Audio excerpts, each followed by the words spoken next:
अगर आप भी चाहते हैं नए वीडियो एवं नए ऑडियो देखने एवं सुनने के लिए तो हमारे गोल्ड स्टूडियो चैनल को सब्सक्राइब जरूर करें एवं बेल आइकन दबाना ना भूलें।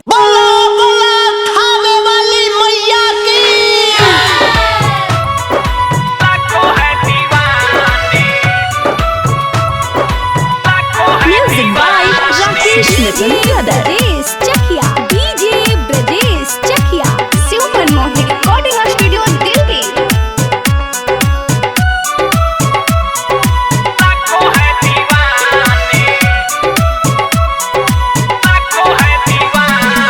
लाखों है दीवाने तेरे लाखों है दीवाने लाखों है दीवाने लाखों है दीवाने लाखों है दीवाने तेरे लाखों है दीवाने लाखों है दीवाने तेरे लाखों है दीवाने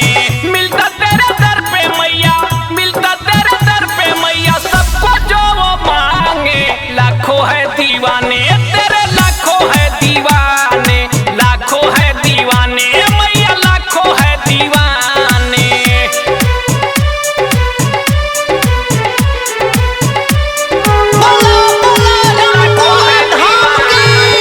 DJ Brajesh Chakia DJ Brajesh Chakia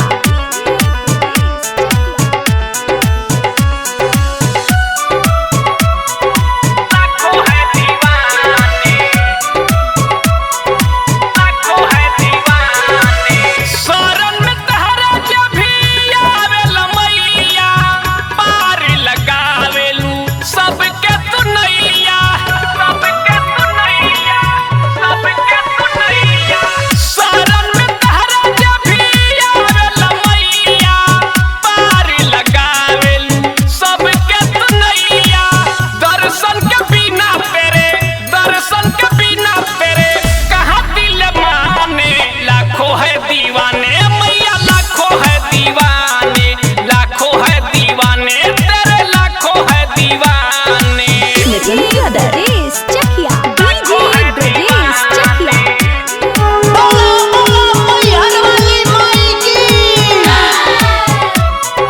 लाखों है दीवाने